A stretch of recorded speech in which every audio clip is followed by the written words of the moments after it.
Praise the Lord. ஆண்டவராகிய இயேசு கிறிஸ்து நாமத்திலே உங்களை வாழ்த்துகிறேன். வெளிப்படுத்தல் 21ஆம் அதிகாரத்தில் 5ஆம் வசனம், நான் சகலத்தையும் புதிதாக்குகிறேன். ஆண்டவர் சொல்றார் பாருங்க, நான் சகலத்தையும் புதிதாக்குகிறேன். இன்னைக்கு மனுஷன் அந்த புதிதில்லாத பழைய நினைவுகள், பழைய செயல்கள், பழைய எண்ணங்கள் அவன் வாழ்க்கையில அது ஒரு தொந்தரவா இருக்குங்க. அவங்க நினைக்கிறாங்க நம்ம தூய்மையா வாழணும், பரிசுத்தமா வாழணும், எல்லாரும் போற்றக்கூடிய அளவுக்கு நம்ம மாறணும். அதுதான் ரோமர் 12 நீங்க 2 வாசித்து பார்த்தா, உங்க மனம் புதிதாகிறதுனாலே நீங்கள் மறுவாங்க. அப்போ மனசு புதுசா மாறணும். மனசு புதுசா மாறணும், நம்ம ஒண்ணுமே செய்ய முடியும். அந்த மனசு, சிந்தை, இருதயம் எல்லாம் ஒண்ணுதான். அதுதான் எசேக்கியேல் 36:26 சொல்கிறார், உங்களை நம் ஆவியை அருளி உங்க இதயத்தை, கல்லான இதயத்தை எடுத்து நான் தசையிலான இதயமாய் மாற்றுவேன்.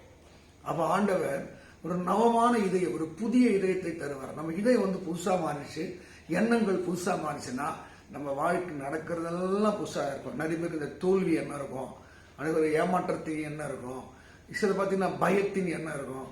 அதான் இதுல இருந்து நம்ம விடுதலை பெறணும். ஆண்டு நான் சகலத்தையும் நான் புதிதாக்குற கர்த்தர். நீ இசை 61 வாசிக்கும் போது, நான் எல்லாவற்றையும் புதிதாக்குறேன், பாழான பட்டணத்துல நான் புதிதாக்குறேன். வறுமை, தரித்திரம், இன்னும் நான் பாழா இருக்கிறேன், வறுமையில இருக்கிறேன், தரித்திரம் இருக்கிறேன். ஆண்டவர் சொல்ற, நான் சகலத்தையும் புதிதாக்குற கர்த்தர்.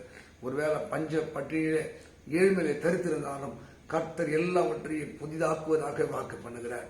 2 கொரிந்தியர் 5:17 வாசிக்கும் போது, இப்படி இருக்க ஒருவன் கிறிஸ்துக்குள் இருந்தான். இறைவனுக்குள்ளே, தெய்வத்திற்குள்ளே ஒருவன் தன் வாழ்க்கையை ஒப்புக் கொடுக்கும் போது பழமைகள் ஓய்ந்தன, எல்லாம் புதிதாயின.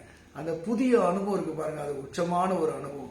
ஆண்டவரே, என் வாழ்க்கையில் இருக்கிற அந்த பழைய எண்ணங்கள், பழைய தோல்விகள், பழைய ஏமாற்றங்கள் மாறும், நான் உமக்குள்ளே வாழ்கிறேன் என்று நீங்க இயேசுவின் கையில உங்க வாழ்க்கையை ஒப்பு கொடுத்து பாருங்க. அவர் சொல்ல, இப்படி இருக்க ஒருவன் கிறிஸ்துக்குள் இருந்தால் அவன் புது சிருஷ்டியா இருக்கிறான், பழையவைகள் எல்லாம் ஓய்ந்து. நம்ம வாழ்க்கையில் நிறைய புதிய காரியங்கள் ஆண்டவன் வாழ்க்கையில செய்வதற்கு அவர் சித்தமுள்ளவராக இருக்கிறார்.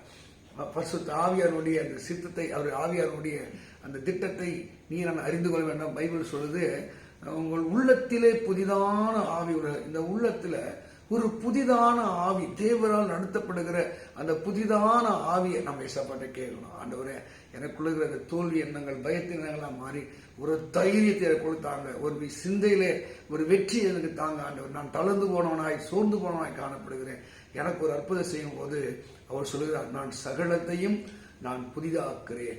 ஆண்டவர் நம்ம வாழ்க்கையில எல்லா தோல்விகளையும் ஏமாற்றங்களையும் மாற்றி அவர் சகலத்தையும் அவர் புதிதாக்குற தேவனா இருக்கிறார். ஆண்டவர் சொன்னார், இதோ நான் புதிய வானத்தை, நான் புதிய பூமியை நான் படைப்பேன். அது அர்த்தம் தெரியுமா?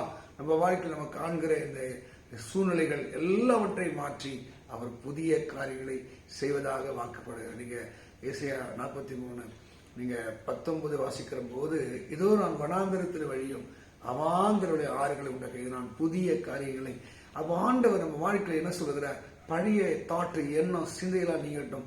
அதிலே 43:18 வாசிக்கும் போது இப்படி சொல்லுகிறார், என்னவா, முந்தின நினைக்க வேண்டாம், பூர்வீகமான சிந்திக்க வேண்டாம், இதோ நான் புதிய காரியங்களை செய்ய.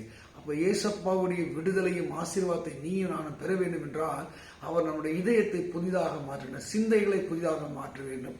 அது மாத்திரம் இல்ல, ஒருவர் இப்படி இருக்க கிறிஸ்துக்குள் இருந்தால் வாழ்க்கையில எல்லாம் பழையவைகளாம் மாறும். ஒருவேளை ஆண்டவரை நீங்கள் பேரறிவை நம்புகிறவர்களா இருக்கலாம்.